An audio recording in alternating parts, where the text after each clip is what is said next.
അങ്ങയുടെ Facebook post ഒന്ന് കണ്ടിട്ടുണ്ടായിരുന്നു. അതായത് ഈ ഇപ്പം മുഖ്യമന്ത്രി ചർച്ചകൾ സജീവമായിട്ട് നടക്കുകയാണ്. അപ്പം ഈ മുസ്ലിം ലീഗാണ് മുഖ്യമന്ത്രിയെ തീരുമാനിക്കുക, ഹൈക്കമാൻഡ് അല്ല ലോ കമാൻഡ് ആണ് എന്നൊക്കെ പറഞ്ഞിട്ട്.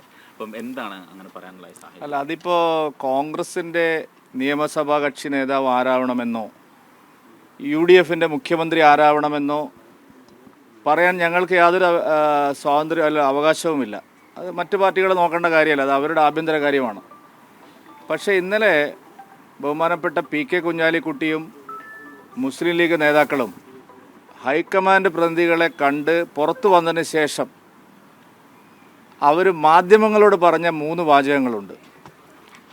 ഞങ്ങൾ ഞങ്ങളുടെ നിലപാട് പറഞ്ഞു, ഇനി ഇത് ഇവരവിടെ പോയി ഡൽഹിയിൽ പോയിട്ട് അവരുടെ മുതിർന്ന നേതാക്കളോട് സംസാരിച്ച് അതിൻ്റെ അഭിപ്രായം ഞങ്ങളെ അറിയിക്കും, അപ്പോൾ ഞങ്ങൾ വീണ്ടും ഞങ്ങളുടെ നിലപാട് പറയും.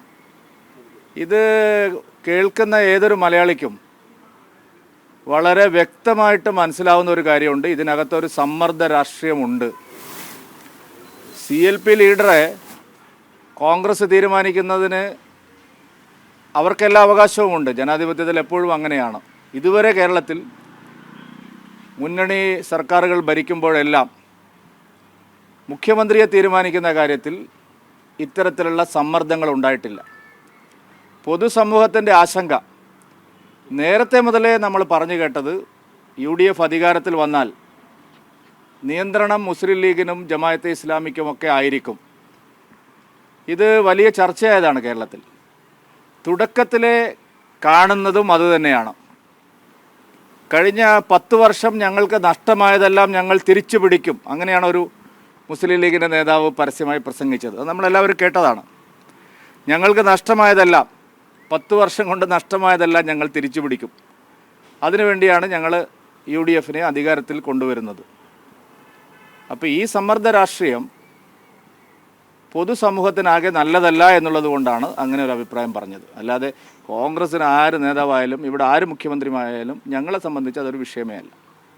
മുസ്ലിം ലീഗ് ഇതിനകത്ത് സമ്മർദ്ദ രാഷ്ട്രീയം ചെലുത്തുന്നു എന്നുള്ളത് തന്നെയാണ്. അല്ല, അത് ആ വാചകം നിങ്ങൾക്കാർക്കും ആ വാചകം ഞാൻ അതുകൊണ്ട് മാത്രമാണ് പറഞ്ഞത്. അത് ആ വാചകം വളരെ വ്യക്തമാണ്. ഞങ്ങൾ ഞങ്ങളുടെ നിലപാട് പറഞ്ഞു. ഇനി ഇവർ പോയിട്ട് ഹൈക്കമാൻഡ് പ്രതിനിധികൾ പോയിട്ട് രാഹുൽ ഗാന്ധി, സോണിയാഗാന്ധി തുടങ്ങിയവരെ കണ്ട് നിലപാട് എന്താണെന്ന് വീണ്ടും ഞങ്ങളെ അറിയിക്കും. അതിനുശേഷം ഞങ്ങൾ കാര്യങ്ങൾ പറയും എന്ന് പറഞ്ഞാൽ അതിനകത്തൊരു സമ്മർദ്ദമുണ്ട് എന്നുള്ള കാര്യം പച്ചയായിട്ടുള്ള വസ്തുതയാണ്. അതായത് ജമാഅത്ത് ഇസ്ലാമി ഒപ്പം തന്നെ മുസ്ലിം ലീഗ് അവരുടെ സമ്മർദ്ദത്തിന് UDF വഴങ്ങും, അങ്ങനെയാണ്? അല്ല, അങ്ങനെ വഴങ്ങോ ഇല്ലയോ എന്നുള്ളതാണ് ഇനിയിപ്പോൾ കാത്തിരുന്ന് കാണേണ്ടത്. അങ്ങനെ വഴങ്ങിയിട്ടാണ് തീരുമാനങ്ങൾ എടുക്കുന്നതെങ്കിൽ, തുടക്കത്തിലെ ഇതാണ് നടക്കുന്നതെങ്കിൽ 5 വർഷം എന്തായിരിക്കുമെന്നുള്ള ആശങ്കയാണ് ഞങ്ങൾ പ്രകടിപ്പിച്ചത്. മുസ്ലിം ലീഗ് നേതൃത്വമാണ് ഇതിനകത്ത് ഡയറക്റ്റ് ഇപ്പോൾ ഒപ്പീനിയൻ പറഞ്ഞിട്ടുള്ളത്. ജമാഅത്തിനെ അതിനകത്ത് മുസ്ലിം ലീഗിൻ്റെ പറയുന്നതെല്ലാം ആരുടെ വാക്കുകളാണെന്നുള്ളത് നമ്മളിപ്പോൾ ഈ കേരളത്തിൽ ഇനി ഒരു പുതിയതായിട്ട് ആൾക്കാരെ പഠിപ്പിക്കേണ്ട ആവശ്യമുണ്ടോ? ഈ തെരഞ്ഞെടുപ്പിലെ രാഷ്ട്രീയം മുഴുവൻ തീരുമാനിക്കപ്പെട്ടത് ജമാഅത്തെ ഇസ്ലാമിയുടെ വാർ റൂമിലാണെന്നുള്ളത് എല്ലാവർക്കും അറിയുന്ന കാര്യമാണ്. ഈ വിദ്യാഭ്യാസ വകുപ്പ് മുസ്ലിം ലീഗിന് നൽകുന്നതുമായി ബന്ധപ്പെട്ട ചില ചർച്ചകൾ നടക്കുന്നു. ഈ മുരളീധരൻ അടക്കമുള്ളവർ പറഞ്ഞു കഴിഞ്ഞു വിദ്യാഭ്യാസ വകുപ്പ് ലീഗിന് നൽകരുത് എന്ന്. അല്ല, വിദ്യാഭ്യാസ വകുപ്പ് ഒരു ദേശീയ കക്ഷി ഏറ്റെടുക്കുന്നത് തന്നെയാണ് നല്ലത് എന്നുള്ളതാണ് മൊത്തത്തിലുള്ള എല്ലാവരുടെയും ആഗ്രഹം.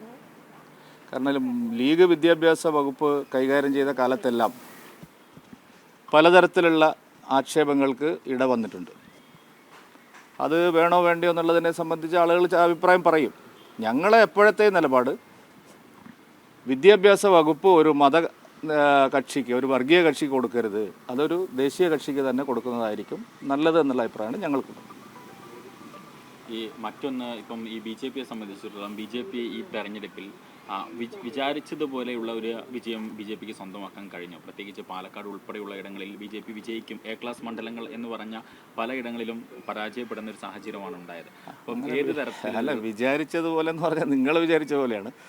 ഞങ്ങൾ വിചാരിച്ച പോലെയാണോ എന്നുള്ളതിനെ സംബന്ധിച്ച് ഞങ്ങൾ കുറച്ചുകൂടി ആഴത്തിലുള്ള ചർച്ചകൾ നടത്തിയതിനു ശേഷമേ പറയാൻ പറ്റുള്ളൂ. മത്സരിച്ച എല്ലാ സീറ്റുകളും വിജയിക്കും എന്ന് വിശ്വസിക്കാൻ മാത്രമുള്ള മൂഢസ്വർഗത്തിലൊന്നും അല്ലല്ലോ BJP ഉള്ളത്. BJP നല്ല മുന്നേറ്റമാണ് നിയമസഭാ തെരഞ്ഞെടുപ്പിൽ നടത്തിയിട്ടുള്ളത്. 3 സീറ്റിൽ ഞങ്ങളിപ്പോൾ ജയിച്ചു. ഇനി വരുന്ന നാളുകളിൽ ജയിക്കാൻ പാകത്തിലുള്ള അനേകം സീറ്റുകൾ ഉയർന്നു വന്നിട്ടുണ്ട്. കേരളത്തിൽ ഇനി LDFൻ്റെ ഈ ദയനീയമായ പതനം തീർച്ചയായിട്ടും ഞങ്ങൾക്ക് കൂടുതൽ അവസരങ്ങൾ നൽകുന്നുണ്ട്. ഇപ്പം തന്നെ ഈ സാമുദായിക ഏകീകരണത്തിനും വർഗീയ ശക്തികളുടെ ഉയർത്തെഴുന്നേൽപ്പിനും എല്ലാം ഒരു മറുപടിയും അവർ പറഞ്ഞിട്ടില്ല. ഇന്നലെ ഞാൻ ബഹുമാനപ്പെട്ട LDF കൺവീനറുടെ പ്രസ്താവന കേട്ടു. കേരളത്തിലുടനീളം ഉണ്ടായിട്ടുള്ള സാമുദായിക ചേരിതിരിവ്, വളരെ ബോധപൂർവമായിട്ടുണ്ടായിട്ടുള്ള ചേരിതിരിവിനെ LDF കണ്ടിട്ട് പോലും ഇല്ല എന്ന് പറഞ്ഞാൽ അത് അവരുടെ വിലയിരുത്തലിന് എന്തോ തകരാറുണ്ട്, അല്ലെങ്കിൽ അവർ വീണ്ടും പഴയ നിലയിൽ തന്നെ പോകാനാണ് തീരുമാനിച്ചത്. എന്തായാലും ഞങ്ങളെ സംബന്ധിച്ച് ഈ കാര്യങ്ങളെല്ലാം ഞങ്ങൾ വിശദമായിട്ട് വിലയിരുത്തി. തെരഞ്ഞെടുപ്പിൽ ഉണ്ടായിട്ടുള്ള അടിയൊഴുക്കുകൾ എന്തൊക്കെയാണ്, വരും ദിവസങ്ങളിൽ എന്തൊക്കെ ഉണ്ടാവാൻ സാധ്യതയുണ്ട്, ഈ കാര്യങ്ങളെല്ലാം വിശദമായിട്ട് പരിശോധിച്ച് ജനങ്ങൾക്കിടയിൽ പ്രവർത്തിക്കാൻ പറ്റിയൊരു ആവേശം ഇപ്പോൾ ഞങ്ങൾ കിട്ടിയിട്ടുണ്ട്. നിയമസഭയ്ക്കകത്തും പുറത്തും ഞങ്ങളത് വളരെ ശക്തമായിട്ട് ഉയർത്തിക്കൊണ്ടുവരിക തന്നെ ചെയ്യും.